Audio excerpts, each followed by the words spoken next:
আমার রেট বেশি, 4,000-এর নিচে যাবো না। আজকে চল না চুমকি, তার পরের বার বাড়াই দিমনি। সর, চুমকি পরের বার নেওয়াতে বিশ্বাসী না। এই বলেই আজকেও 3টি কাস্টমারকে বিদেয় করে দিল চুমকি। চুমকি হলো এই নষ্টপাড়ার সবচেয়ে সুন্দরী পতিতা। হ্যাঁ, নষ্টপাড়ার মেয়ে চুমকি। বয়স 24 হবে, লম্বা 5 ফুট 5, গায়ের রং দুধে আলতা, টানা টানা চোখ, ঘন লম্বা চুল। প্রথম দেখাতে যে কেউ পাগল হবার উপক্রম। চুমকির সাজসজ্জা দেখে তাকে এখানকার লাগে না। ওর চড়া সাজ এই মেয়ে সাজে না, তাই হয়তো ওর আগে পিছে সব কাস্টমারটাই খোরে। মনে হয় কোনো ভালো ফ্যামিলির মেয়ে। আসলে ওরকম অনেক কাস্টমারই আসে চুমকির কাছে, কিন্তু ও একজনকে ছাড়া আর কারো কাছেই যায় না। পুরো 1 বছর ধরেই চুমকি তার কাছে যায়। ওর যত টাকা দরকার ওই লোকই দেয়। উনি বেশ ভালো ব্যবসায়ী। ইদানিং ওই লোকটা আসছে না। যাবার আগে 20 দিনের টাকা দিয়েও গিয়েছিল চুমকির জন্য। আর আজ 21তম দিন। চুমকির আজকে মনটা ভালো না। ওর মায়ের জন্মদিন আজকে। মায়ের কথা খুব মনে পড়ছে ওর, তাই ও মানুষ দেখে রেট বলছে। কাজ করার কোনো ইচ্ছেই আজকে নেই। যদিও সবার থেকে রেট সবসময় চুমকিরই বেশি থাকে, তবে হাজার চাইলেও অন্য কারোর সাথে চুমকি যায় না। আবার কেউ বলারও নেই, কেননা সবার থেকে বেশি চুমকিই কামায়। এখানে হোক সেটা একজনের থেকেই। লোকটা আসলে শারীরিক চাহিদা মেটাতে আসে না, সে আসে মনের খোরাক জোগাতে চুমকির কাছে আসে। চুমকির এই নষ্টপাড়ায় প্রায় 1 বছর ধরে আছে। ওর মা বাবা কেউ নেই। মায়ের অসুখের জন্যই মূলত নষ্টপাড়ায় আসা চুমকির। কিন্তু এখানে থেকেও নিজের মান সম্মান শেষ করে দিয়ে নিজের অস্তিত্ব বিলীন করে জীবনের কালো অধ্যায়ের মধ্যে পা বাড়িয়ে এত টাকা খরচ করেও মাকে বাঁচাতে পারেনি ও। মাত্র 9 মাসের মাথায় মাকে হারিয়ে ফেলে। তারপর আর কি? পুরনো জীবনে ফিরেনি কেন চুমকি? কারণ কেউ তাকে গ্রহণ করবে না। অবশ্য চুমকি চেষ্টাও করেছিল, কিন্তু ফলাফল শূন্য। আর তার যে একটা ছোট বোন আছে, তাকেও তো মানুষ করতে পারবে না। তাই শত অনিচ্ছা সত্ত্বেও চুমকি এই নষ্ট কাজ করছে এবং একটি এতিমখানাও চালাচ্ছে। প্রতি মাসে বেশ কিছু টাকা দেয় ওখানে। চুমকির বোন ওখানেই থাকে। চুমকি জানে ওখানে থাকলে ওর বোন ভালো থাকবে। এদিকে আজকেও প্রতিদিনের মতো কাস্টমাররা এসে ভিড় লাগিয়েছে। সবাইকে বিদায় করে দিয়ে ঘুমিয়ে গেছে চুমকি। আসলে চুমকির বয়সের মেয়েদের জীবনে বিয়ে হবার স্বপ্ন থাকে, স্বামী সন্তানের স্বপ্ন থাকে, কিন্তু ওর জীবনে তো এমন কিছুই নেই, নিরামিষ জীবন। তাই কোনো রকম ঘুম আসলেই ওর কাছে সবচেয়ে শান্তি লাগে। আর এতিমখানাতে গেলে রাত 3টে বাজে। চুমকির দরজায় ধাক্কা দিচ্ছে আখি। রুহিবু বড় আপায় ডাক দিছে, দরজা খোলো দি। আর তোমার কাস্টমার মইরা গেছে বউ, একটা গাড়ি অ্যাক্সিডেন্টে নাকি উনি মইরা গেছে, আজকে খবর পাইছি। তখন সাথে সাথেই দরজা খুলে কিছুটা রেগে চুমকি বলল, তোরে রুহি বলে ডাকতে নিষেধ করছি। এখানে কেউ জানে না আমার নাম রুহি। তুই ওভাবে আমার আর ডাকবি না। আচ্ছা বউ, আর ডাকমু না, খেয়াল আসিল না এই ঘটনা শোনার পর। চুমকিরও খারাপ লাগছে মানুষটার জন্য, কিন্তু পড়ে গেল চিন্তায়। কারণ এখন ওকে আবার কারো কাছে পাঠিয়ে দিবে নিশ্চয়ই। তখন ভয় পেতে লাগলো চুমকি। এখন আসি আখির প্রসঙ্গে। আখি হচ্ছে রুহিদের সাথে একজন মেয়ে। ও রুহিকে খুব পছন্দ করে। রুহির প্রতি ওর কোনো হিংসে কাজ করে না, বরং রুহিকে নিজের বোন ভাবেও। এবার আসল কথা হলো, এই মুহূর্তে চুমকির ডাক পড়েছে এখানকার ঠাকুর আপার কাছে, মানে নিপার কাছে, যে এই পল্লীর সর্দারণী। আর তার ডাক পড়া মানে কোনো জরুরি কাজ আছে। রুহির ছদ্মনাম চুমকি। চুমকি, এত দেরি কেন করলি? কতক্ষণ ধইরা ডাকাইতাছিলাম। আমি ঘুমাইতেছিলাম আফা। রাইতে আবার কিসের ঘুম? আজকে আমার ছুটি। হো, মনে পড়ছে। আচ্ছা শুন, তোর নতুন কাস্টমার ইরাজ সাহেব এইটা, যা ভিতরে নিয়ে যা। আর এক রাইতে 40,000 দিতে রাজি হয়েছে তোর রূপের কথা শুই না। এরে মানা করা আমার ভালো মনে হয় নাই, তাই আজকে তোর মানা করতেও কাস্টমার নিছি। তুই চিন্তা করিস না, ক্যাশ দিছে সব টাকা। এবার নিয়ে যা সাহেবরে, আর ভালোভাবে খেজমত করিস সাহেবের। চুমকি মনে মনে ভাবছে, এই মহিলা আমারে শান্তি দিবে না। মুখের মিষ্টি খালি টাকা আদায়ের সময় এক প্রকার ভীতিও কাজ করছে মনে। কিরে চুমকি, নিয়ে যা। আচ্ছা। ছেলেটার দিকে চুমকি না তাকিয়েই বলল, দাঁড়ায় আছেন কেন? তখনই নিপা কঠিনভাবে তাকালো চুমকির দিকে। তখন চুমকি স্বাভাবিক গলায় বলল, সাহেব চলেন। তারপর লোকটাকে নিজের ঘরে এনে বসতে বলে চুমকি ফ্রেশ হয়ে একটা গোল্ডেন কালারের শাড়ি পরে আসলো। চুলগুলো খোলা, কপালে ছোট্ট একটা গোলাপি টিপ, বেশ দারুণ লাগছে ওকে। চুমকি এবার ঘরে এলো, লোকটার দিকে তাকালো। তাকিয়ে বেশ অবাক লাগলো। কারণ এর বয়স 28 বা 30 হবে। খুবই সুদর্শন একজন পুরুষ। যে কোনো মেয়েই তাকে বিয়ে করতে চাইবে, কারণ যে কোনো মেয়েই তার মতো পুরুষকেই নিজের জীবনের সঙ্গী হিসেবে চাইবে। লোকটা একটা নীল পাঞ্জাবি পরা বেশ টিপটপ গোছানো মানুষ। বয়স 30 হবে। হাতে একটা ছোট মদের বোতল, সেটা থেকে লোকটা মদ খাচ্ছে। নেশা ধরেছে ওকে ভালোভাবেই। চুমকি তখন তাকে দেখে মনে মনে ভাবছে, এরকম একজন লোকের নষ্ট পাড়ায় আসার কি প্রয়োজন, মাথায় ধরছে না। এসব ভাবতে ভাবতেই চুমকি লোকটার পাশে এসে বসলো। আর পাশে বসতেই ছেলেটা ওর কাছে এসে পড়লো। চুমকির বেশ ভয় করছে। ছেলেটা ওর গা ঘেঁষে একদম কানের কাছে এসে আস্তে করে বলল, রুহি। ডাকটা শুনেই চুমকির চোখ বড় হয়ে গেল, কারণ এই নাম একটা কাস্টমারের মুখে শুনেই চুমকির ভিতরের রুহি যেন জেগে উঠল। এই নামের এই নষ্ট পাড়ার অস্তিত্ব রাখেনি। আজ প্রথম কেউ ওর অপরিচিত ওকে এই নামে ডাক দিল। চুমকি তখন প্রশ্নবোধক দৃষ্টি নিয়ে তাকালো রাহুলের দিকে। রাহুল নেশায় ধুতো, কিন্তু সে আবারও বলে উঠল, রুহি, এই রুহি, কথা বলো না কেন? চুমকির খুব কান্না পাচ্ছে। ও নিচের দিকে তাকিয়ে আছে। আরও মুখে কি বলবে, কেই বা বলার আছে, তাই চুপ করে বসেই আছে মূর্তির মতো। কারণ ও তো চুমকি না, ও তো রুহি। নিজের নাম, নিজের অস্তিত্ব আজ কিছুই তোর অবশিষ্ট নেই। কিন্তু নিজের নাম প্রতিটা মানুষের খুব প্রিয় হয়। ভালোবাসার একটা জিনিস হয় যা সবাই মরার আগ পর্যন্ত পাল্টাতে চায় না। কিন্তু ভাগ্যের কি লেখনি, রুহি নামটা থেকে পর্যন্ত আজ এই মেয়েটা বঞ্চিত, যেই নামটা অনেক ভালোবাসা দিয়ে ওর বাবা মা রেখেছিলেন। ওদিকে রাহুল রুহিকে কথা বলার জন্য বলছে, কিন্তু চুমকি কিছুই বলছে না। বলার কোনো কথা নেই। আর সব থেকে বড় কথা, এই ছেলেটিকে আজ প্রথম দেখছে চুমকি। ওর রুহি জীবনের সাথেও কখনো এর পরিচয় ছিল না। আর এই অন্ধকার জগতে আসার পরে তো একজন লোক ছাড়া কারো সাথেই চুমকির কথাও হয়নি। আর এই পল্লীতে কখনো এই লোকটাকে দেখাও হয়নি। তবে উনি চিনে কিভাবে আমাকে? এই সব ভাবছি রুহি। রাহুল তখন হুট করে মাটিতে বসে পড়ে আর বলতে থাকে, জান, শোনো, আমি আর কখনো ওই কাজ করব না। তুমি প্লিজ ফিরে আসো আমার জন্য, না হলেও আমাদের সেই স্মৃতিগুলোর জন্য ফিরে আসো। তুমি তো আমার রুহি, আমার বাঁচার একমাত্র অবলম্বন তুমি। তুমি কি জানো না, তোমাকে ছাড়া আমি এক মুহূর্ত থাকতে পারি না। তাহলে তুমি কেন চলে গেলে আমাকে রেখে? প্লিজ চলে আসো আমার রুহি, আমি তো তোমার সব কথা শুনি। রুহি, প্লিজ রুহি। এরকম বলেই কান্না করছে রাহুল, খুব কান্না করছে।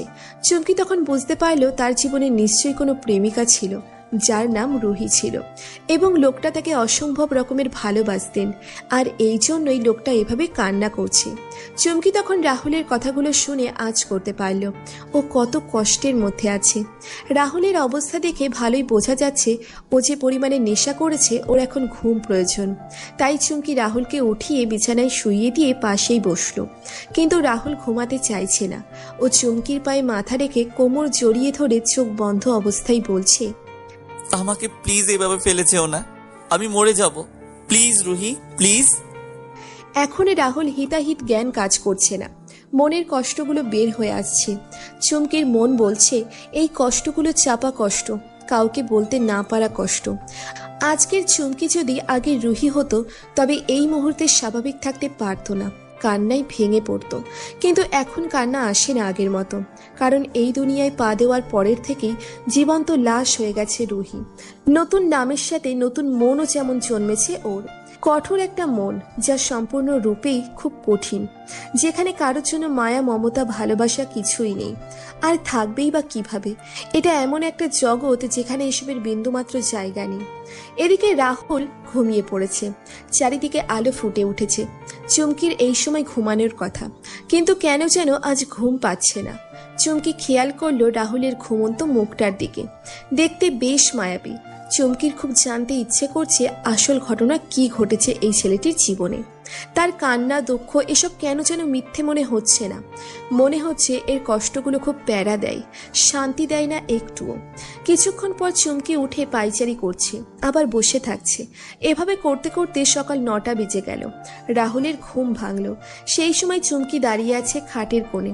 রাহুল উঠে বসে চুমকির দিকে তাকিয়ে মিষ্টি একটা হাসি দিয়ে সামনে এসে ওর হাতটা ধরে বলল, বাসায় চলো প্লিজ, আমি সব পেমেন্ট করে দিচ্ছি। তোমার আর এই জাহান্নামে থাকা লাগবে না। আমি জানতাম না তুমি এরকম একটা নরকে বাস করছো। আমাকে মাফ করে দিও পারলে, কিন্তু আগে বাড়ি চলো। কথাগুলো বলতে বলতে রাহুলের যেন চোখগুলো লাল হয়ে গেল। চুমকি আরো আশ্চর্য হয়ে গেল, যে লোকটার হুঁশ আসার পরেও আমাকে বাড়ি ফিরতে বলছে এবং অন্য কেউ ভাবছে, আবার নামও আমারই বলছে। ব্যাপারটা চুমকিকে বেশ এলোমেলো করে দিচ্ছে। তখন চুমকি বলল, আপনি কাকে বলছেন কথাগুলো? আমাকে বলছেন? তুমি ছাড়া এখানে আর কে আছে?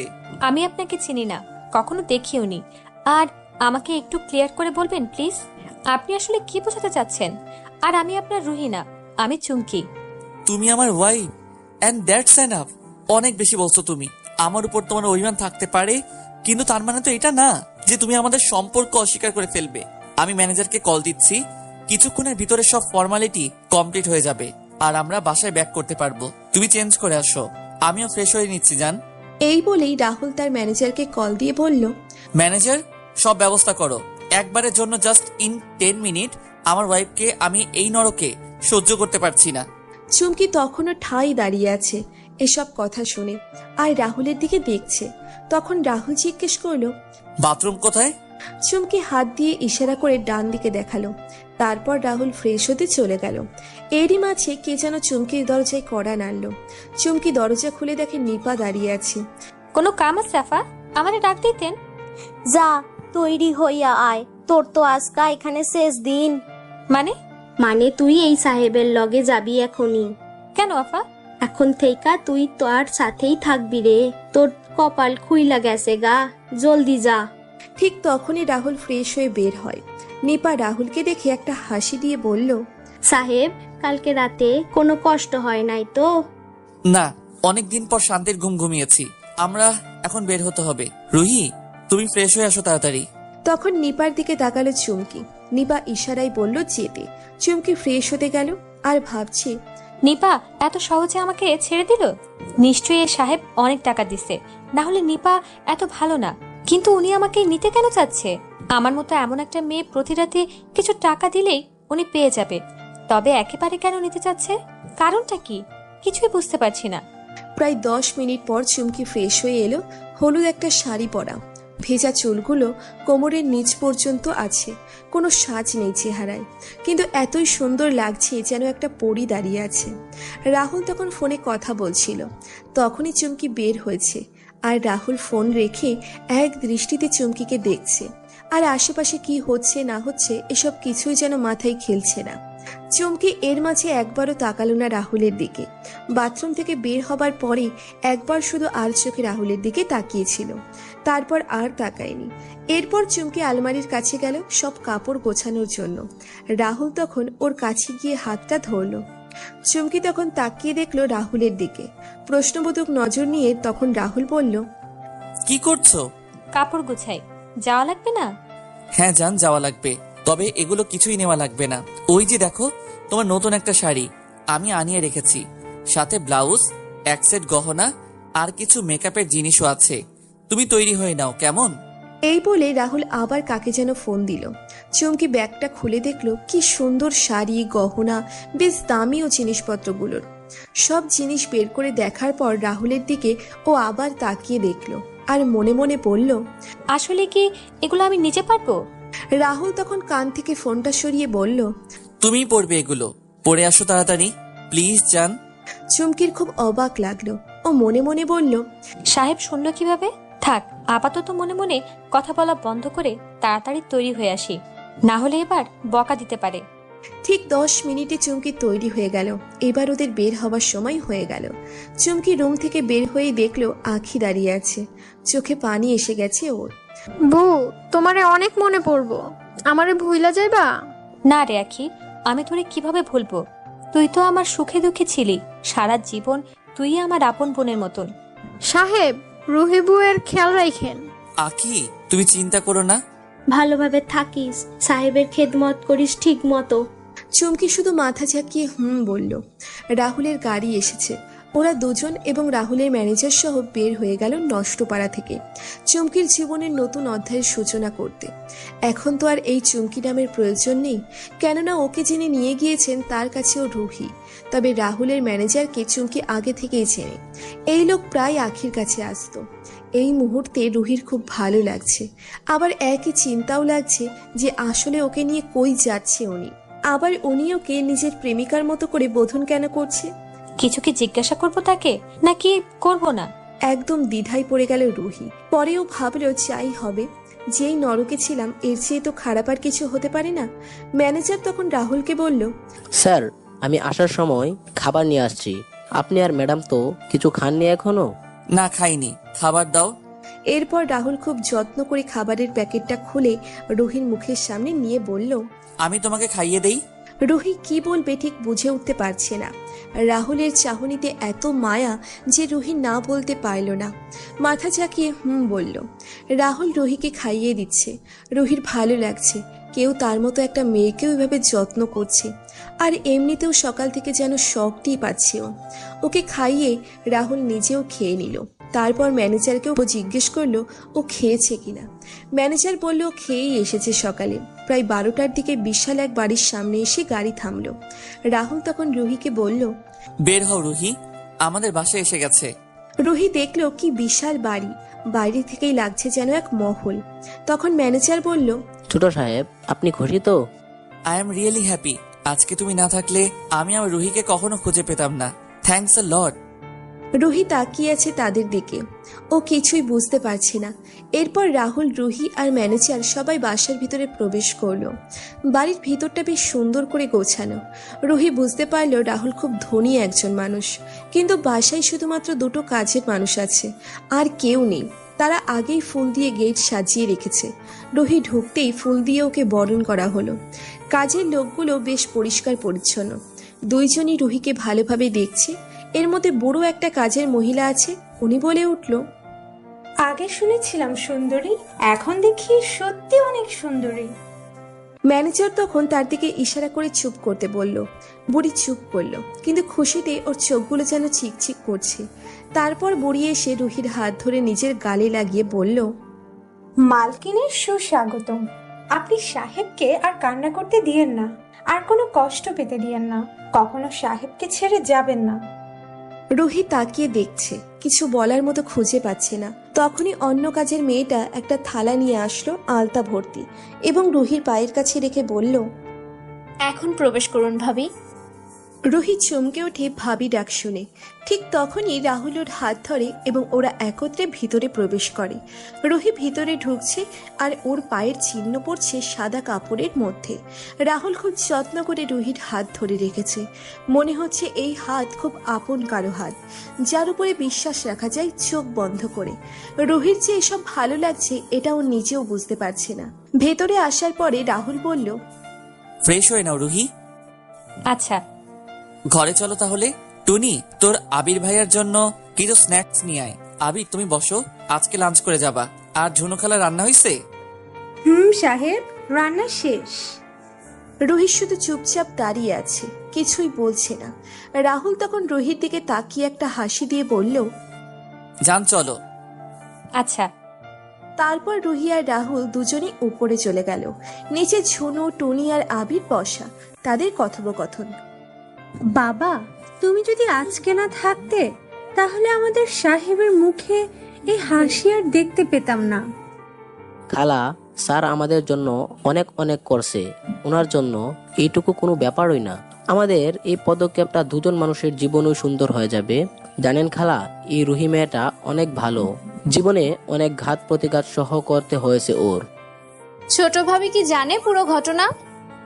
না, আমি তাকে কিছুই বলার সময় পাইনি। তাহলে তো তাকে সব জানানো দরকার, না হলে ভাইয়ার সামনে উনি উল্টাপাল্টা কিছু বলে দিলে। তখন আবির আর ঝুনু খালা দুজনেই সম্মতি দিল টুনির কথাতে। অন্যদিকে রুহিকে নিয়ে রাহুল নিজের ঘরে প্রবেশ করলো আর বলল, আজকে তুমি এখানে ফ্রেশ হও। তোমার রুম গোছানো লাগবে। ডেকোরেশন চেঞ্জ করতে দিছিলা না? সবই হয়ে গেছে, বাট পরিষ্কার করা লাগবে। কি হলো রুহি? কথাগুলো কিছুতেই রুহি মিলাতে পারছে না। এরপর ঘরে ঢুকতেই যেন রুহি আরও চমকে ওঠে, কারণ রুহি এরকম কিছু দেখার জন্য ও মোটেও প্রস্তুত ছিল না।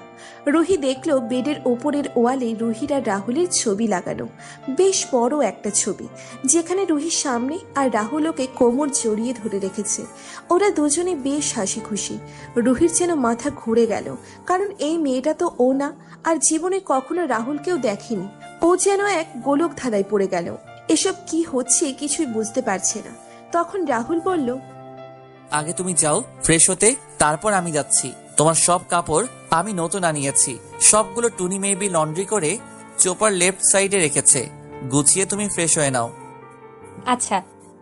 এরপর আলমারি খুলেই রুহি দেখলো অনেকগুলো কাপড় আর গহনা এবং বিভিন্ন মেকআপের সামগ্রী। রুহি তখন একটা বেগুনি শাড়ি বের করে ওয়াশরুমে গিয়ে পরে নিল। এরপরে ওয়াশরুম থেকে বের হয়ে ড্রেসিং টেবিলে বসে শাড়ির সাথে ম্যাচিং ইয়াররিং, চুড়ি, লিপস্টিক পরে ফেলল। রুহি রেডি হচ্ছে আর রাহুল ওর দিকে তাকিয়েই আছে। রাহুলের এক ধরনের নেশা কাজ করে ওকে দেখলে, মনে হয় ওকে দেখতেই থাকি সারাদিন। অবশ্য রুহিকে খুব দারুণ লাগছে দেখতে। সাজসজ্জা শেষ হবার পরে রুহি চুলগুলো বাঁধে নিল, তখনই পেছন থেকে রাহুল বলে উঠল, এরকমই রাখো, চুল বাঁধার দরকার নাই। আচ্ছা। বাই দা ওয়ে, আমার পরিয়া তো ভালো হয়ে গেল কি করে? আমি এখনো বসে আছি ফ্রেশ না হয়ে, আর আপনি আমাকে কিছুই বলছেন না। আপনি ফ্রেশ হয়ে আসেন। ওকে। এই বলে রাহুল চলে গেল বাথরুমে। তারপর রুহি হেঁটে হেঁটে ঘরটা দেখছে। বেশ সুন্দর টিপটপ ভাবে সাজানো হয়েছে ঘরটা। রুহি অনেকটাই বিস্মিত। কাল রাত থেকে কি সব হচ্ছে, এগুলো কেন হচ্ছে কিছুই ওর মাথায় খেলছে না। সে সময় কে যেন দরজায় কড়া নাড়ল, দরজা ফেরানো ছিল। বাইরে থেকেই একজন মেয়ে বলল, ভাবি ভেতরে আসতে পারি? রুহি বলল। দেখলো টুনি এসেছে। ভাবি ভাই কি বাথরুমে? হুম। আপনার সাথে একটু জরুরি কথা ছিল, যদি কিছু মনে না করেন একটু নিচে আসবেন প্লিজ। আচ্ছা চলো। 1 মিনিট ভাবি। এই বলেই টুনি রাহুলের বাথরুমের সামনে গিয়ে বলল, ভাই আমি একটু ভাবিকে নিচে নিয়ে যাচ্ছি, আপনাকে জানিয়ে গেলাম। এটা বলেই টুনি রুহিকে নিচে নিয়ে আসে। নিচে আবির, ঝুনু খালা সবাই আছে। ঝুনু খালার হাতে কিছু একটা দেখা যাচ্ছে বইয়ের মতো। তারা রুহিকে দেখতেই বসতে বলে। তারপর আবির বলল, আপনি মেবি চিন্তিত যে এসব কি হচ্ছে আপনার সাথে, তাই না? আমি ঠিক বুঝলাম না। এই যে স্যারের এভাবে আপনাকে নিয়ে আসা এবং সবার সামনে ভাবি বলে সম্বোধন করা। হুম। তাহলে আমরা এখন আপনাকে সব খুলে বলছি, তবে আপনি আগে এই ফটো অ্যালবামটা দেখেন। এটা আমাদের রাহুল স্যারের। রুহি ফটো অ্যালবামটা নিল। অ্যালবামের উপরে লেখা মি উইথ মাই লাভ। তারপর অ্যালবামটা খুলে দেখতে শুরু করলো রুহি। দেখলো একের পর এক রাহুলের ছবি, সাথে রুহির মতো একটা মেয়ের ছবি। রুহি অ্যালবাম দেখছে একবার, তারপর আবার একবার আবির, ঝুনু, টুনি ওদের দিকে তাকাচ্ছে। রুহির বুঝতে বাকি নেই যে ওর মতো চেহারার এই মেয়েটি কিন্তু এই মেয়ে রুহি না। লাস্ট যে ফটো সেটা রাহুলের আর ওই মেয়ের এঙ্গেজমেন্টের ছবি, যেই ছবির পিছনে লেখা my oxygen Maya, I love you more than anything. রুহির ছবি দেখা শেষ। তারপরেই টুনি অ্যালবামটা নিয়ে নিল রুহির থেকে। রুহি একদম অবাক যে একজন মানুষের মতো ও অবিকল, অন্য একজন মানুষও হয়। এটা কিভাবে সম্ভব? রুহির মাথায় ধরছে না এই ব্যাপারটা। সে কিছুই মেলাতে পারছে না।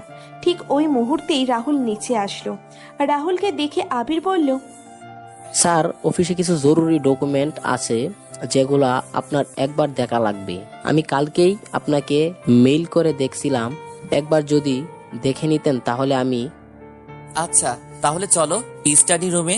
আর রুহি তুমি চাইলে একটু ঘুমিয়ে নিতে পারো, আমি কিছুক্ষণ পরে আসছি। আচ্ছা ঠিক আছে, আপনি যান। এরপর আবির আর রাহুল স্টাডি রুমে চলে গেল। রুহির মনে হাজার হাজার প্রশ্ন ঘুরপাক খাচ্ছে। রুহি চিন্তায় ডুবে গেছে। ভাবি। রুহির ঘোর ভাঙল টুনির ডাকে। তখন রুহি বলল, আপনারা আমাকে একটু বলবেন আসল ঘটনাটা কি? আমি একদম বুঝতে পারছি না। বলছি, ঘটনা শুরু হয়েছিল আরো 3 বছর আগে থেকে। এই ছবিগুলোতে যেই মেয়েটিকে দেখলেন রাহুল ভাইয়ার সাথে, ওনাকে রাহুল ভাই ভালোবাসতো। শুধু ভালোবাসতো না, তাদের বিয়েরও কথাবার্তা চলছিল। রাহুল ভাইয়ের বিজনেস পার্টনারের মেয়ে ছিল মায়া ভাবি। মায়া ভাবি তার বাবা মায়ের একমাত্র মেয়ে ছিল। আর আমাদের রাহুল ভাই আর মায়া ভাবির রিলেশনের ব্যাপারটি সবাই খুশি মনে মেনেও নিয়েছিল। রাহুল ভাইয়ের মা বাবা তাকে ছোট রেখেই মারা গিয়েছিলেন। আর মায়া ভাবির মা বাবা রাহুল ভাইয়ের সাথে পরিচয় হওয়ার পর থেকে রাহুল ভাইকে নিজের সন্তানের মতো করে দেখতেন। সবই খুব সুন্দরভাবে চলছিল। তারপর গত বছরের প্রথম দিকে রাহুল ভাই আর মায়া ভাবির এঙ্গেজমেন্ট হলো খুব ধুমধাম করে। এরপরে তারা সবাই মিলে মালয়েশিয়ার ট্রিপে গিয়েছিলেন। সেখানে একটা বাংলাদেশি ছেলের মায়া ভাবিকে পছন্দ হয়ে যায়। ওই লোক একটা গুন্ডার মতো ছিল। মায়া ভাবিকে প্রপোজ করে বসে। ভাবি রাগের মাথায় ওকে বেশ অপমান করে এবং থাপ্পড় দেয়। এরপর বাংলাদেশে আসার পরে এই ঘটনা সবাই ভুলে যায়, কিন্তু এরপর যেন আমাদের অশান্তি শুরু হয়ে যায়। আমাদের সুখের পরিবারটাও অসুন্দর হয়ে যায়। ভাবির বাবার সকল বিজনেস নষ্ট হয়ে যায়, তারা খুব ভেঙে পড়ে। কিন্তু রাহুল ভাই তাদের যথেষ্ট সাপোর্ট করতেন। এরপর তারা রাহুল ভাইয়ের বাসায় এসে থাকা শুরু করলেন। তখন রাহুল ভাইয়ের যেন ভালোবাসা আরো বেড়ে গেল ভাবির জন্য। খুব বেশি আহ্লাদ করতেন তাকে। ভাইয়ের পুরো দুনিয়া একদিকে আর ভাবি একদিকে। ভাই যে কি পরিমাণ ভালোবাসতো ভাবিকে, এটা যেন না দেখে কেউ বিশ্বাস করবে না। আমরা দেখেছি, তাই আমরা জানি। ভাবিদের অবস্থা পড়ে যাওয়ার কারণে ভাই সিদ্ধান্ত নিলেন যে বিয়েতে বেশি দেরি করা যাবে না। তাই তাদের বিয়ে ঠিক করা হলো মাত্র 2 মাস পরে, মানে মে মাসের দিকে। তারপর একদিন রাহুল ভাই খুব বেশি ব্যস্ত ছিলেন, সারাদিন বাড়িতে ফিরতে পারেনি। রাতে মায়া ভাবি রাহুল ভাইকে ফোন দিয়ে বলে যে সবাই মিলে মায়া ভাবির বান্ধবীর হলুদ সন্ধ্যায় যাবে, কিন্তু রাহুল ভাইয়ের কিছু জরুরি কাজ ছিল, তাই উনি যেতে পারেনি। তারপর মা বাবা সহ মায়া ভাবি বিয়েতে গেল। তার কয়েক ঘন্টা পরে ফোন আসে যে ভাবিদের গাড়ির অ্যাক্সিডেন্ট হয়েছে আর ওদের অবস্থা খারাপ। রাহুল ভাই এ খবর পেয়ে তার অবস্থাও পুরো যায়। কেমন যে একটা অবস্থা হয়েছিল সেটা আপনাকে আমরা মুখে বলে বোঝাতে পারবো না। আর তখনই আমরা সবাই মিলে হসপিটালের উদ্দেশ্যে রওনা হলাম। সাথে আবির ভাইও ছিলেন। উনি ফোন দিয়ে জানাতে পারলেন যে অ্যাক্সিডেন্ট শুধু অ্যাক্সিডেন্ট না, এটা ভাবিদের মেরে ফেলার চক্রান্ত ছিল। আর সেটা অন্য কেউ নয়, ওই অসভ্য উন্মাদ লোকটা করেছিলেন। পরে রাহুল ভাই এসব শুনে পুরো পাথরের মতো হয়ে গিয়েছিলেন। তার মুখের কোনো কথা ছিল না, শুধু একটা কথাই বলেছিলেন, আবির ওকে ছাড়িস না, যা লাগে সব ব্যবস্থা কর। ভাইয়ের চোখে মুখে রাগ, জেদ, ক্ষোভ দেখা যাচ্ছিল। পারলে উনি ওখানেই ওই লোককে শেষ করে দিতেন, কিন্তু চোখ দুটো ভেজা। নিজের ভালোবাসার মানুষকে হারানোর ভয় কাজ করছিল। অবশেষে আমরা হাসপাতালে পৌঁছে গেলাম। আর যাওয়ার পরে শুনলাম ভাবির বাবা মার স্পট ডেট হয়েছে। রাহুল ভাই এই কথা শুনে জিজ্ঞেস করলো, আমার মায়া কেমন আছে? অবস্থা ভালো বলা যায় না, আমরা চেষ্টা করছি। যা লাগে, যত লাগে আমি দিব। আমার মায়াকে সুস্থ করে দিন প্লিজ। এটা বলেই রাহুল ভাই মাটিতে বসে পড়লো। পুরো 3 ঘন্টা অপারেশন চললো। এই সময়ের মধ্যে ভাবির ভাই ওই লোকটাকে পুলিশ দিয়ে ধরায়, এনকাউন্টার করে মারায়া ফেলছিল এইটুকু সময়ের ভিতরেই। তখন ওই খবর শোনার পরে রাহুল ভাই শুধু বলেছিল ওপরের দিকে তাকিয়ে, মা, পাপা, আমি আপনাদেরকে বাঁচাতে পারলাম না, তবে ন্যায় বিচার করার চেষ্টা করেছি। ভাইয়ের চোখ ভর্তি পানি ছিল। মায়া ভাবির মা বাবা অনেক সম্মান করতেন রাহুল ভাই। অপারেশন শেষ হলো। প্রায় 4 ঘন্টা ভাবিকে আইসিইউতে রাখা হয়েছিল। সেই সময়গুলো রাহুল ভাই ঠায় দাঁড়িয়েছিল। আইসিইউ রুমের বাইরে সারা দিন ভাই এত খাটাখাটুনি করতেন, তবুও তাকে এরকম বিধ্বস্ত কখনো দেখা যেত না। সেদিন যেমন দেখা যাচ্ছিল, সারাটা রাতেই ভাই না খেয়েছিলেন। অনেক চেষ্টা করেও তাকে কিছু খাওয়াতে পারিনি আমরা কেউ। যদিও কারোই মনে ছিল না কিছু খাওয়ার, মনের মধ্যে ঝড় বইছিল আমাদের। এরপর ভোর হয়ে আসতে শুরু হলো। ডাক্তার ভিজিটে আসলেন মায়া ভাবিকে দেখতে। আমরা সবাই গেটের বাইরে শুধু ভেতরে কি হচ্ছে সেটা জানার আশায় ব্যাকুল হয়েছিলাম। ডাক্তার যখন ভেতরে ছিলেন তখন আমরা সবাই বাইরে দাঁড়িয়েছিলাম একটা সুখবর শোনার আশায়। কারণ আর কোনো রকম দুঃখ নিতে পারছিলাম না আমরা কেউ, বিশেষ করে রাহুল ভাই। তার মা বাবা তো তাকে সেই ছোটবেলায় রেখে মারা গিয়েছিলেন। তারপর যাদের বাবা মা বলেছিল তারা দুজনও এক নিমিষেই তাকে আবার অনাথ হয়ে গিয়েছিল। এবার শুধু রাহুল ভাইয়ের সুখ বলতে রইল তার ভালোবাসার মানুষ, যাকে ছাড়া রাহুল ভাই অপরিপূর্ণ। আমাদের সবার মনের একটাই কথা ছিল। এসব ভাবতে ভাবতেই কিছুক্ষণ পরে ডাক্তার বাইরে বেরিয়ে এলেন। ডাক্তারকে দেখেই আবির ভাই জিজ্ঞেস করলেন, ডক্টর, ভাবির কি অবস্থা? আপনারা সবাই একবার দেখা করে নিন, তারাতে বেশি সময় নেই। কথাটা শুনেই রাহুল ভাই মাটিতে বসে পড়লেন আর হতভম্ব হয়ে ডাক্তারের দিকে তাকিয়ে রইলেন। আমাদের সবার চোখ দিয়ে পানি ঝরতে লাগলো। মায়া ভাবির মতো একটা হাস্যোজ্জ্বল মেয়ে আমাদের মাঝে আর বেশি সময়ের জন্য নেই, এটা আমরা কেউ মেনে নিতে পারছিলাম না। রাহুল স্যার একদম নিস্তব্ধ হয়ে গেছে। তার কি বলা উচিত বা কি বলবে সেটা স্যার জানে না। সেই মুহূর্তে কেবিন থেকে একটা নার্স এসে ডাক্তারকে বলল, স্যার, পেশেন্ট তার আপনজনদেরকে দেখতে চাইছে, কি করব? যা করতে চাইছে করতে দাও, আটকিও না। আবির দরজার ওপাশ থেকে কথা বলতে বলতে এসে সোফায় বসে বাকি কথা বললেন। আবির আর কথাগুলো বলতে পারছে না, মনটা খুব ভারী হয়ে গিয়েছে। তাই টুনিকে বলল। টুনি, কথাগুলো তুই শেষ কর, আমি আর পাচ্ছি না। বলেই আবির উঠে চলে গেল। তারপর টুনি আবার শুরু করলো। তারপর আমরা সবাই মিলে কেবিনে গেলাম। সবার প্রথমে রাহুল ভাই সামনে গেলেন। রাহুল ভাই গিয়ে এক দৃষ্টিতে তাকিয়ে আছে মায়া ভাবির দিকে। চোখগুলো লাল রঙের হয়ে গেছে। মায়া ভাবির চোখ দিয়েও পানি পড়ছে। কে কাকে কি বলবে কিছুই বুঝতে পারছে না। মায়া ভাবি তখন রাহুল ভাইয়ের হাতের উপর হাত রাখলো। তার হাতের প্রচুর পরিমাণ ক্ষত, ফর্সা হাতে লাল জখমে ভরা। তারপর ভাবি বলল, রাহুল। রাহুল অন্যদিকে তাকিয়ে আছে। রাইসার আব্বু, এদিকে তাকাও। রাহুল আর মায়ার মেয়ের নাম রাইসা রাখতে চেয়েছিল, কিন্তু রাহুল ভাইয়া কিছুই বলছে না। কথাগুলো বলতে গিয়ে মায়া ভাবির গলা ধরে আসছিল, কিন্তু রাহুল ভাই তখনও কিছু বলছে না, শুধু তাকিয়েছিল ভাবির দিকে। রাইসার আব্বু শোনো, আমার একটা রাইসা চাই। তুমি তোমার খেয়াল রেখো, আর কখনো আমাকে মনে করে কেঁদো না। আমি থাকবো না তো কি হয়েছে, আমার স্মৃতি তো আছে। একটা বিয়ে করো আমার জন্য, আর শোনো, তাকে অনেক ভালোবেসো। তুমি সুখে থাকবে অনেক, প্লিজ। সোনু খালা চোখের পানি মুছতে মুছতে বলল, তুমি এসব কেন বলছো মামুনি? কিচ্ছু হবে না তোমার, আমরা আছি না। খালা, ও কথা বলছে না কেন? ওকে কথা বলতে বলেন। ওকে একবার আমায় জড়িয়ে ধরবে না? ও এভাবে তাকিয়ে আছে কেন আমার দিকে? রাহুল, কথা বলো না একটু, প্লিজ রাহুল। ভাবি কান্না করতে করতে তার কথাগুলো বলছে। বেশ কষ্ট হচ্ছে বোঝা যাচ্ছিল। ভাই একটু কথা বলেন, ভাবি কতবার ডাকতেছে, এভাবে চুপ করে থাকবেন না। বাবা, মায়ামণি কান্না করছে, আপনার মায়ামণি একটাবার কথা বলেন। আমায় একা ফেলে চলে যাবে? তোমার পাগলকে রেখে চলে যাবে? আমার ভালোবাসা তোমার কাছে কিছুই ছিল না? রাহুল, একটাবার আমায় জড়িয়ে ধরো, জাস্ট একটাবার। তোমার ওই টাইট হাতটা শেষবারের মতো পেতে খুব ইচ্ছে হচ্ছে। ভাবি উঠতে চেষ্টা করে, তখন আমি ভাবিকে উঠিয়ে দেই, আর রাহুল ভাই তাকে জড়িয়ে ধরে। পাগলের মতো জাস্ট জাপটে ধরছিল, একদম অন্তরে ঢুকিয়ে ফেলতে চেষ্টা করছে যেন। ভাবির চুলগুলো সব ভাইয়ার বারবার হাতাচ্ছিল, আর কেঁদে কেঁদে দুজনেই গা ভাসাচ্ছে। অনেকক্ষণ এভাবেই ভাবিকে ধরে রেখেছে ভাইয়া। আমরা সবাই কান্না করছিলাম। এরকম এক দৃশ্য দেখে নিজেকে স্বাভাবিক রাখা কারো পক্ষেই সম্ভব ছিল না। মায়া, তুমি জানো তোমাকে ছাড়া আমি থাকতে পারি না। আমি যে বেঁচে থেকেও মরে যাব। প্লিজ মায়া, আমাকে একা ফেলে যেও না। আমাকে এত বড় সাজা দিও না। তুমি ছাড়া তো রাহুল অপূর্ণ। মায়া আছে তো রাহুল আছে, মায়া নেই তো রাহুলও নেই। তোমাকে দিয়ে আমার শুরু, আর তোমাকে দিয়েই আমার শেষ। আল্লাহর কাছে তো আমার একটাই চাওয়া মায়া, যখন থেকে তোমার সাথে পরিচয় হয়েছিল, যে তুমি আর আমি যেন একসাথে অনেক সুখে থাকতে পারি। মায়া কান্না করতে করতে বলল, আমিও পারবো না তোমায় ছাড়া থাকতে। আমি কিভাবে থাকবো তোমাকে ছাড়া? আমার সব তুমি রাহুল। তোমার থেকে দূরে আমি যেতে চাই না। আমি মরতে চাই না, আমি মরতে চাই না।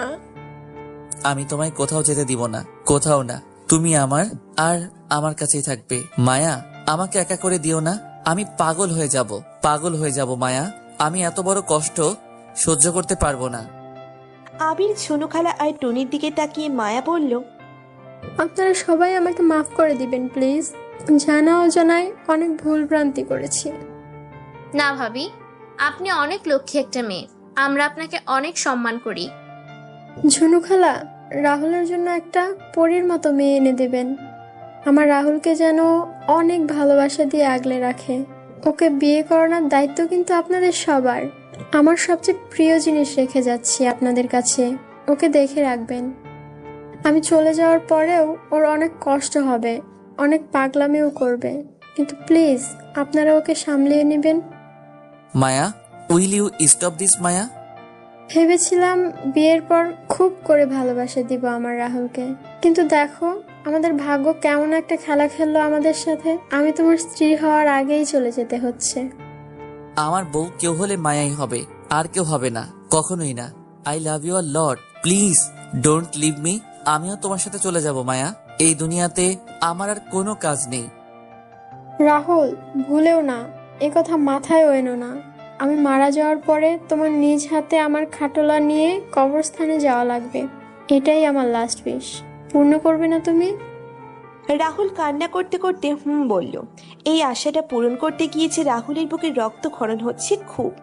এই ব্যথাটা যে সহ্য করার ক্ষমতা নেই রাহুল ভাইয়ার, তা হয়তো বা মায়া বুঝতে পারছে না। তারপর মায়া আবার বলল, কাঁদবে না একদম, আর ঠিকমতো খাওয়া দাওয়া করবে, নিজের খেয়াল রাখবে, কিন্তু তবুও আমার কাছে নিজে থেকে আসার চেষ্টা করবে না। তোমাকে ছাড়া আমি পারবো না মায়া, তুমি কেন বুঝছো না? মায়াকে ছাড়া ও রাহুল। রাহুলের কথা শেষ করার আগেই মায়ের বুকের উপর মাথা রেখেই নিজের শেষ নিঃশ্বাস ত্যাগ করেন। মায়া, মায়া, মায়া প্লিজ কথা বলো। আমার মায়া কথা বলছে না কেন? মায়া, তোমার কথা না শুনে আমি তো একটানা 3 ঘন্টাও থাকতে পারি না। মায়া, মায়া, তোমাকে তো অনেক কিছু বলার ছিল। কতটা ভালোবাসি তা ঠিকভাবে আমি প্রকাশিত করতে পারিনি। মায়া, তুমি আমার অন্তর, তুমি আমার রুহ। তুমি আমাকে সবসময় বলতে না আমি তোমাকে ভালোবেসে কিছু ডাকি না কেন? বাসর রাতে ডাকবো বলে ডাকতাম না। মায়া, ওঠো না প্লিজ, প্লিজ মায়া। আমার তো কথাগুলো শেষ হয়নি, আরো অনেক কথা জমে আছে। আমি সহ্য করতে পারছি না। এত একা করে দিয়ে যেও না তোমার রাহুলকে। আমার পথ চলার জন্য শুধু আমার মায়াকেই চাই। সবাই তখন কান্না করছিল, খুব কান্না করছিল। মায়ার অকালে মারা যাওয়া আর রাহুল ভাইয়ার এই অবস্থায়। তখন আবির বলল, স্যার, ভাবি আর নেই, আপনি প্লিজ নিজেকে কন্ট্রোল করুন। স্যার প্লিজ শান্ত হন। দেখো আবির, তোমার ভাবি কথা বলে না। টুনি, তোর ভাবিকে উঠতে বল। খালা কিছু বলেন না, আমি পারছি না। স্যার আপনি আমার সাথে চলেন। তারপর অনেক কষ্টে রাহুলকে নিয়ে বাইরে গেলেন আবির। মায়া রাহুলকে যেভাবে যা বলে গেছে উনি সব সঠিকভাবে করেছিলেন। কবরটাও নিজের হাতে দিয়েছেন। সেন্সলেস হয়ে যায় কবরস্থানে।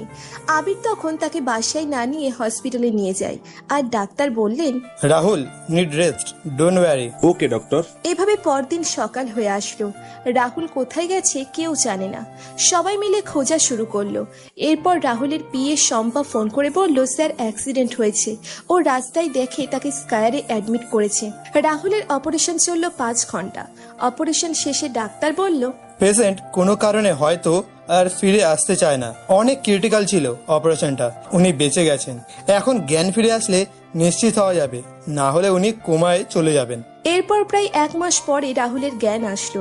আসার পরে রাহুল সব ভুলে গেছিল, প্রায় 2 বছরের সব কিছু। মায়ার স্মৃতি তো মনে আছে, কিন্তু এর পরের সেই কঠিন আর ভয়াবহ অতীত মনে নেই। ডাক্তার বলে দিলেন রাহুলকে পুরনো কিছু মনে করাতে চেষ্টা না করার।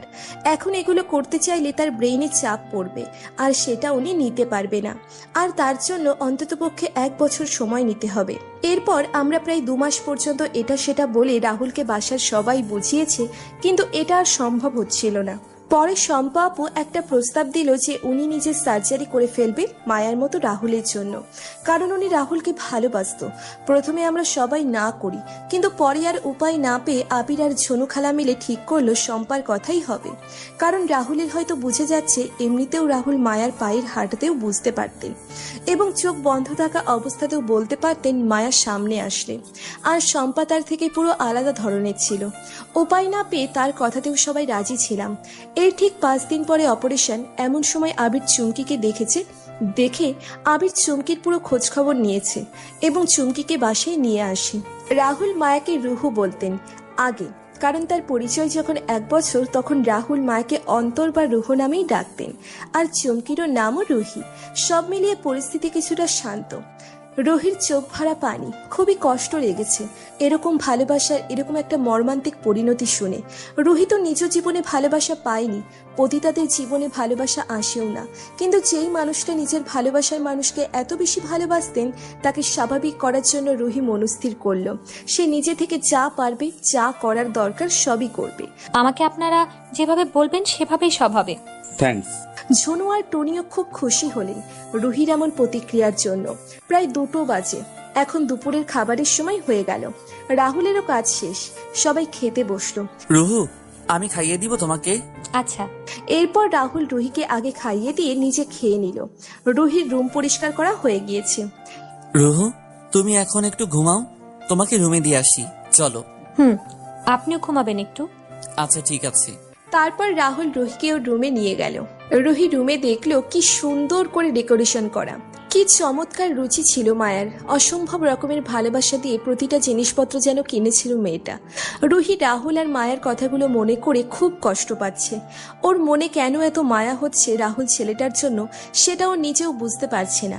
শুধু মনটা বলছে এই ছেলেটার জীবনে এত কষ্ট প্রাপ্য না। তারপর নিজেকে নিজে রুহি আয়নায় দেখে বলছে, হ্যাঁ, আমি মায়া না, আমি কখনো মায়া হতেও পারবো না। জানি আমি সত্যি হতেও চাই না, শুধু এই মানুষটাকে ভালো রাখতে চাই যতদিন না উনি সত্যিটা না জানে যে আমি তার মায়া না। তার মায়া তাকে চিরকালের জন্য ছেড়ে চলে গেছে। একটা ভালো লোক যার মনটা অবুঝ বাচ্চাদের মতো, তাকে আর কষ্ট পেতে দেব না, তাকে খুব খুব ভালো রাখবো। সন্ধ্যা গড়িয়ে রাত 8টা বেজে গেল। রুহিও আজ অনেক দিন পরে চিন্তামুক্ত আরামের একটা ঘুম দিয়েছে। সে উঠতে উঠতে তাই দেরি হয়ে গেল। ওঠার পরে হাত মুখ ধুয়ে নিচে চলে গেল। গিয়ে দেখলো বাসায় রাহুল নেই। শম্পা এসেছে রুহিকে দেখতে আর মায়ের ডেথ সার্টিফিকেটগুলো ঝুনু খালার কাছে দিতে।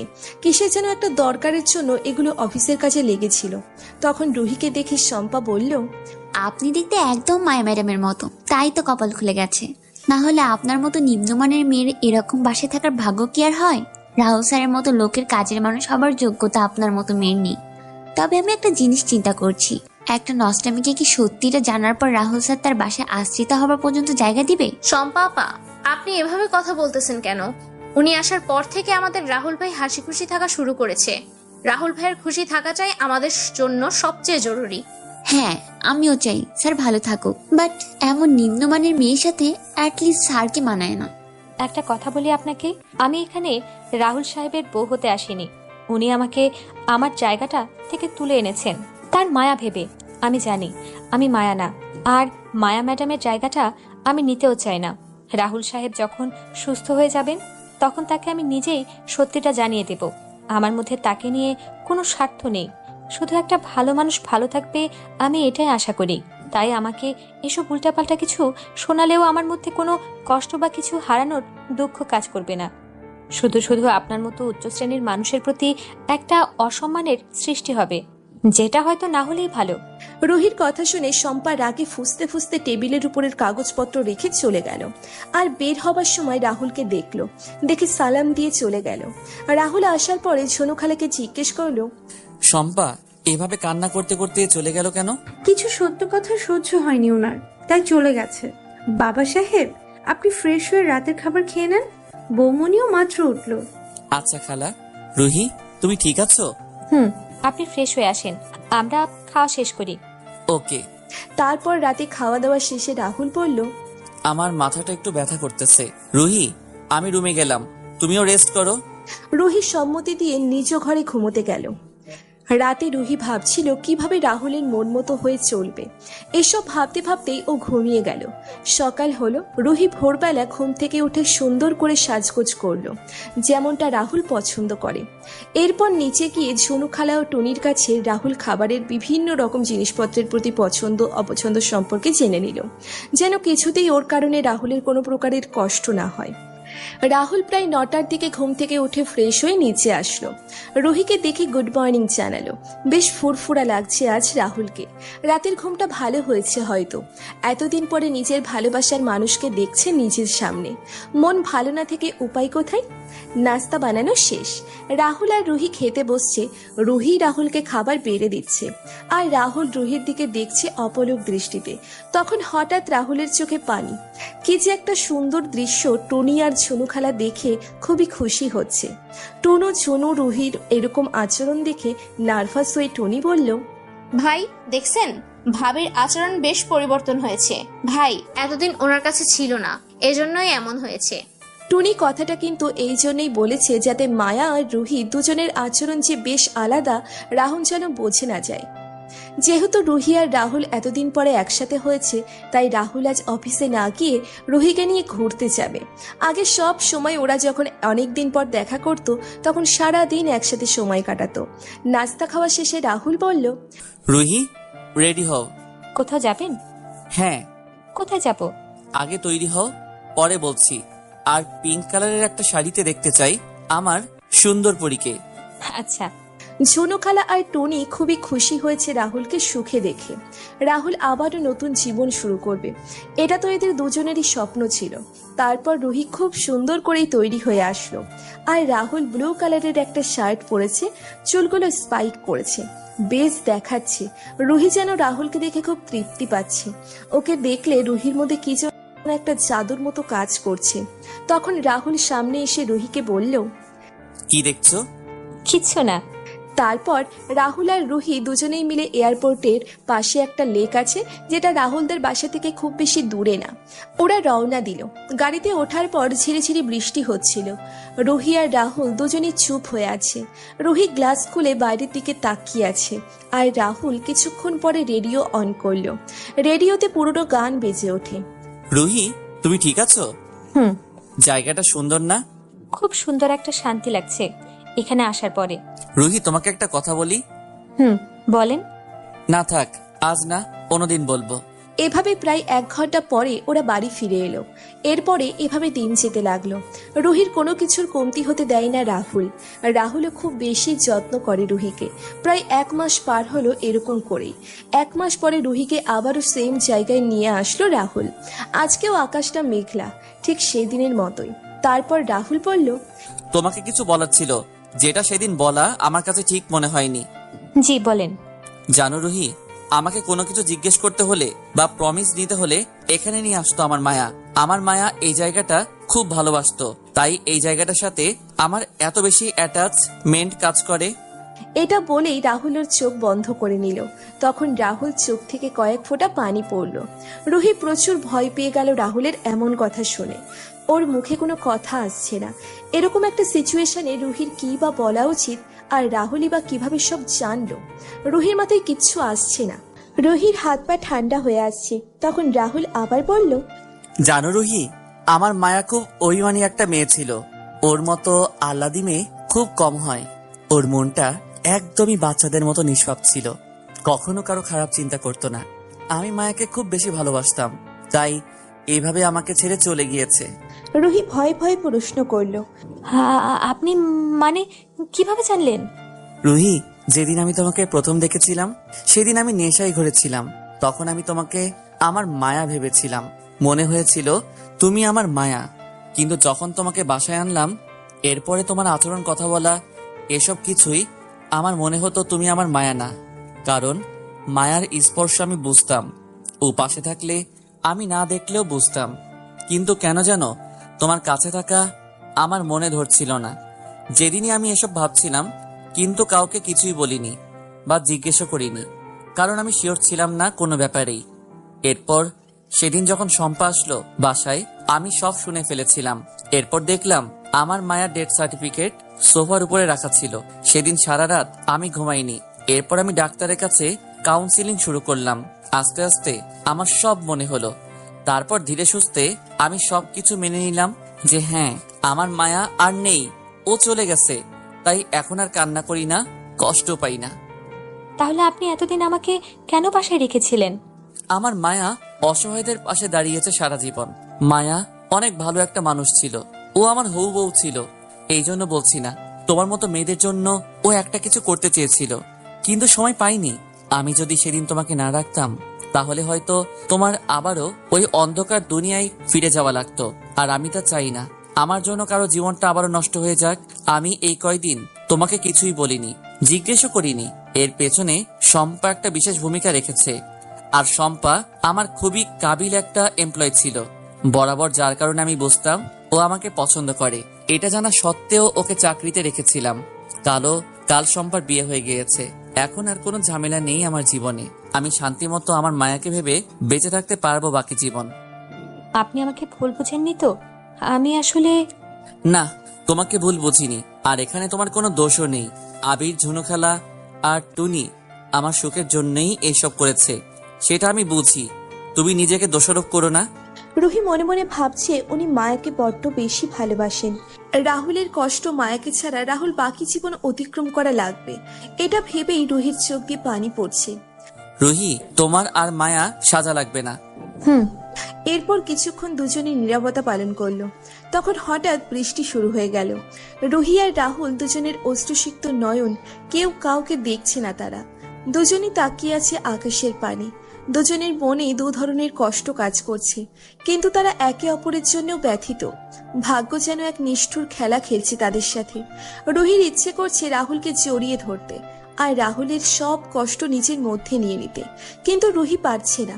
ওর তো অধিকার নেই, কারণ রাহুলের মতো একটা ছেলের পাশে দাঁড়ানোর মতো যে যোগ্যতা থাকা লাগে সেটাও হারিয়ে ফেলেছে। যেদিন ওই নষ্ট পাড়ায় ওর পা রাখতে হয়েছিল, এখন নির্বাক হয়ে রাহুলের কষ্ট দেখা ছাড়া আর কোনো উপায় রুহির নেই। এভাবে প্রায় 20 মিনিট পর রাহুল বলল, চলো বাসায় যাই। রুহি কিচ্ছু বলল না, শুধু হ্যাঁ সূচক মাথা নাড়িয়ে সম্মতি দিল। এরপর বাসায় ফিরে গেল ওরা। টনি রাহুল আর রুহিকে দেখা মাত্রই বলল, ভাবি, আপনি আর ভাইয়া তো ভিজে গেছেন পুরো, আমি টাওয়াল নিয়ে আসি। কিন্তু রাহুল তখন কিছু না বলেই ঘরে চলে এলো। এটা দেখে টনি বলল, ভাবি, কিছু হয়েছে? আপনাদের এমন দেখাচ্ছে কেন? উনি সব জেনে গেছে। আমি মায়া না, আমি রুহি। এটা উনি আগেই, শম্পা যেদিন এসেছে সেদিন উনি সব জেনে গিয়েছিল। এটা বলেই রুহিও ওর ঘরের দিকে চলে গেল। রুহি রুমে ঢুকে দরজা লাগিয়ে দিল আর মাটিতে বসে পড়ল। আবহাওয়াটা বেশ খারাপ হয়ে যাচ্ছে বাইরে, সেটা দেখা যাচ্ছে, কিন্তু রুহির ভিতরে ঝড় কেউ দেখতে পাচ্ছে না। শরীরের যেন সব শক্তি হারিয়ে ফেলেছে রুহি। কেমন যেন লাগছে, হাত পা ভেঙে আসছে। শুধু রাহুলকে চোখের চাহনি, মুখে বলা কথাগুলো মনে পড়ছে বারবার। কখনো রুহি কারোর জন্য এমন অনুভব করেনি যেমনটা এখন রাহুলের জন্য অনুভব করছে, কিন্তু কেন এমন অনুভব হচ্ছে এটা রুহির আর বুঝতে বাকি নেই। রুহি বুঝে গিয়েছে রাহুলকেও ভালোবেসে ফেলেছে, তাই রাহুলের কষ্টে ওর কলিজা পুড়ে যাচ্ছে। রাহুলের চোখের পানি যেন রুহির অন্তরে গিয়ে লাগছে। বারবার এই জিনিসগুলো মনে পড়ছিল। আজকের এই দুনিয়াটা খুবই খারাপ লাগছে। রুহি জানে রাহুলের সাথে রুহির মিল কখনো সম্ভব না। আর রুহি মনে মনে ভেবেও রেখেছিল রাহুল সবকিছু জানার পরে এই বাড়ি ছেড়ে চলে যাবে। যেই আশ্রমে রুহির বোন থাকতো, রুহি ওখানেই চলে যাবে, কারণ এখন আর কোনো পিছুটান নেই। শুধু আছে কিছু মিষ্টি সুন্দর স্মৃতি যা রাহুল ওকে দিয়েছে। রুহি বাথরুমে গিয়ে অনেকক্ষণ কান্না করলো, নিজের মনকে শক্ত করলো, কারণ এখন যে ওর চলে যেতে হবে। তারপর বের হয়ে রুহি হালকা নীল একটা শাড়ি পরে নিল। চেহারাটা যে কত মলিন লাগছে, খুবই ক্লান্ত দেখাচ্ছে। ওদিকে রাহুলও ফ্রেশ হয়ে এসে বসে আছে রোলিং চেয়ারে। ঝড় ক্রমাগত বাড়ছে, এই কারণে বৃষ্টির ঝাপটা জানালা দিয়ে ভিতরে আসছে। রাহুল উঠে জানালা লাগিয়ে দিল। কাচের ভেতর দিয়ে ওপাশের ঝড় দেখছে রাহুল। এদিকে টুনি এই ব্যাপারটি ঝুনু খালা আর আবিরকে জানিয়ে দিল, আর আবির রাহুলের বাসার দিকে রওনা দিল। সবাই যেন চিন্তায় পড়ে গেল যে এখন কি হবে। রুহি এই কয়দিনেই নিজের ভালো ব্যবহার আর গুণের মাধ্যমে সবার মনে নিজের জন্য একটা জায়গা করে নিয়েছে। রাহুল আর রুহি যেন এক হয়ে যায়, বাসায় সবাই এটাই চায়। এদিকে রুহি আস্তে আস্তে করে নিচে নেমে এলো। রাহুলের সাথে আর থাকার জন্য রুহির ঠিক হবে না। রাহুলকে ছেড়ে যেতে রুহির খুব কষ্ট লাগছে, আর যদি রাহুলকে দেখে তাহলে রুহির চাওয়া হবে না। কিন্তু মায়ের মতো চেহারা নিয়ে প্রতি মুহূর্তে রাহুলকে মায়ের কথা মনে করিয়ে রুহির থাকাটাও ঠিক হবে না। তাই বাইরের এই অবস্থা দেখেও রুহি কাউকে কিছু না বলেই বের হয়ে গেল আশ্রমের উদ্দেশ্যে। প্রায় 1 ঘন্টা পরে আবির আসলো রাহুলের বাসায়। এসেই বলল, ঝুনু খালা, স্যার কোথায়? রাহুল বাবা তার রুমে। আর রুহি ভাবি কোথায়? মনে হয় তার ঘরে আছে। আচ্ছা, আমি স্যারের ঘরে যাই, তার সাথে দেখা করা দরকার। এটা বলে আবির উপরে উঠে রাহুলের রুমের দরজায় কড়া নাড়ল।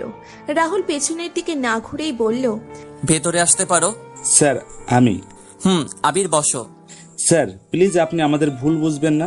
আমরা আপনার মেন্টাল টেস্ট এমন ছিল দেখে এই পদক্ষেপটা নিয়েছিলাম। আবার অন্যান্য কোম্পানিগুলো আপনার এই অসুস্থতাকে হাতিয়ার বানিয়ে আমাদের কোম্পানির সব ডিল নিতে পারত। অনেকেই এমন টেস্ট করেছিল। এসব কারণেই আমরা অসহায় হয়ে গিয়েছিলাম। আমি ডক্টরের সাথে কথা বলেছি, আর না বললেও আমি তোমাকে বিশ্বাস করি আবির। তোমরা আমার জন্যই এসব করেছিলে, আমি বুঝতে পারছি। যাই হোক, এখন আর কোনো সমস্যা নেই, সব ভুলে যাও। আমি রুহির নামে আমার উত্তরার মার্কেটটা করে দিতে চাচ্ছি। ওই মেয়েটা হাসি খুশি থাকলে আমার মনে হয় আমার মায়া ভালো আছে, ওর যেন কোনো কষ্ট না হয়, সেদিকে খেয়াল রেখো। স্যার, আপনার কি মনে হয় মেয়েটা এভাবে সুখে থাকবে? কথাটা শুনে রাহুল চমকিয়ে ওঠে। কি বলতে চাচ্ছ তুমি? স্যার, আপনি কি বুঝেন রুহি আপু আপনাকে অনেক বেশি ভালোবাসে? কিছুদিন আগে যখন আপনার জ্বর ছিল, উনি না খেয়ে সারা দিন রাত আপনার সেবায় ব্যস্ত ছিল। এগুলো কি উনি মায়া হিসেবে করেছে? এগুলো কি একটা মানুষ নাটক করতে পারে? আর যদি করেও, তবে কি এভাবে কেউ এতদিন নাটক করতে পারে? রাহুল চুপ করে আছে। স্যার, আপনি যদি সত্যি চান যে রুহি আপু খুশি থাকুক, তাহলে ওনাকে আমার ভাবি বানিয়ে ফেলেন। উনি আপনার টাকা বা আপনার রূপকে ভালোবাসেননি, উনি ভালোবাসে আপনার মনকে। আর মায়া ভাবিও চাইতেন আপনি ভালো কোনো মেয়েকে বিয়ে করে জীবনে সুখী হবেন। আর একটা কথা কি স্যার, ভাবির চারিত্রিক দিক থেকে এখনো পবিত্র আছেন। আমি তার ব্যাপারে সব খোঁজ নিয়েছিলাম আগেই। আমি আপনাকে এভাবে সব বলতাম না, কিন্তু আজ না বললে পরে আর বলা হতো না। এমন সময় টুনি দৌড়ে এসে রাহুলকে বলল, ভাইয়া ভাইয়া, ভাবি বাসায় নেই। এই অবস্থায় উনি কোথায় যেন চলে গিয়েছে। মানে তুই ভালো মতো দেখেছিস? জি ভাইয়া, আপনি প্লিজ ভাবিকে খুঁজে বের করেন। তার অবস্থা খুবই বিধ্বস্ত হয়ে গিয়েছিল। আবির চলো, রুহিকে খুঁজতে হবে। এরপর ওরা বেরিয়ে পড়ল। রাহুল টেনশন বেড়ে গেল।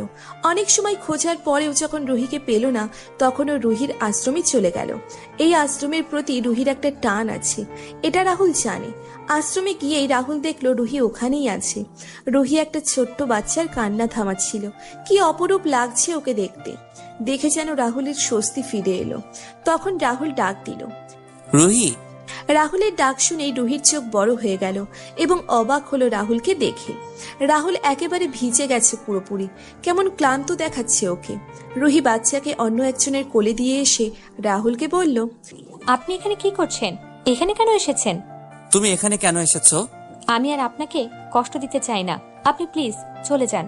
কথাগুলো বলতে রুহির খুব কষ্ট হচ্ছে, তাই নিচের দিকে তাকিয়ে কান্না করতে করতে কথাগুলো বলে ফেলে রুহি। একবার কষ্ট পেয়েছি, আবারও কষ্ট দিবে আমাকে? রুহি, আমাকে রেখে চলে যাবে? রুহি তখন রাহুলের দিকে তাকিয়েই রইল, কিন্তু মুখে কিচ্ছু বলছে না। রাহুল আবার বলল, তুমি আমাকে ভালোবাসো রুহি, আমি জানি। আমাকে রেখে তাহলে কেন চলে যাচ্ছ? আমি আপনার যোগ্য না। আমার মতো মেয়েদের জীবন কারো বউ হবার অধিকার নেই। আমরা শুধুই ভোগ্যপণ্য, কারো স্ত্রী হবার মতো সৌভাগ্য আমাদের নেই। রুহি, মানুষের মনের চেয়ে বড় শরীর না। আর আমি তোমাকে ওইভাবে কখনো বিচার করিনি। যখন শুনেছিলাম আমার মায়া এক দুর্ঘটনার কারণে নষ্ট পাড়ায় আটকা পড়েছে, তখন আমি একটাবারও চিন্তা করিনি যে আমার মায়া হয়তো নষ্ট হয়ে গেছে। তাহলে তোমাকে কেন এমন ভাববো? মনের পবিত্রতা অনেক বড় রুহি, এটা সবার থাকা দরকার। আর আমি জানি তুমি কারোর সাথে কখনো কিছু করনি, আর যদি করতেও তবুও তুমি আমার কাছে এমনই থাকতে। রুহি এবার কান্না আর যেন চেপে রাখতে পারছে না। রাহুল আবার বলল, আমাকে ছেড়ে গেলে কষ্ট তো একা তুমি না, আমিও পাবো। কারণ তুমি আমার অভ্যাসে পরিণত হয়ে গেছো। জানো রুহি, আমি কয়েক ঘন্টা আগেও এই জিনিসটা বুঝতে পারছিলাম না। তুমি যখন চলে গেলা, তখন আমি বুঝছিলাম যে আমার বেঁচে থাকার জন্যে রুহিকে লাগবে। আমি অনেক কষ্টে মায়াকে ছাড়া থাকার অভ্যাস করেছি, কিন্তু এখন আবার তোমাকে ছাড়া। রুহি এবার আর একটা কথাও রাহুলকে বলতে দিল না। সাথে সাথেই রাহুলকে জড়িয়ে ধরলো। রাহুল ও রুহিকে চেপে ধরলো। দুটো পিপাসায় কাতর আত্মা যেন নিজের অমৃত খুঁজে পেয়েছে। তাদের অপ্রকাশিত ভালোবাসা আজ সফল হয়েছে। সেই রাতেই রুহিকে বিয়ে করে একবারে বাসায় ফিরেছি। রুহি আর রাহুল দুইজনের মাধ্যমে পূর্ণতা পেয়েছে তাদের ভালোবাসার। এরপর ওদের সব দুঃখ কষ্ট শেষ হয়ে নতুন জীবনের পথে ওরা একে অপরের হাত ধরে চলতে শুরু করলো। বিশেষ দ্রষ্টব্য, সম্পূর্ণ কাহিনী কাল্পনিক। বাস্তবে রুহিদের জীবন সুন্দরভাবে শেষ হয় না। তবে আমরা যদি পারি তাহলে তাদের পাশে দাঁড়ানো উচিত। কারণ আমার মনে হয় না কোনো মেয়ে নিজের স্বেচ্ছায় এসব কাজ করে। তাই আমাদের উচিত তাদের সাহায্য করা, অন্তত মনুষ্যত্বের জন্য হলেও। নতুন নতুন গল্প শুনতে আমাদের চ্যানেলটি সাবস্ক্রাইব করে বেল বাটনে ক্লিক করতে ভুলবেন না।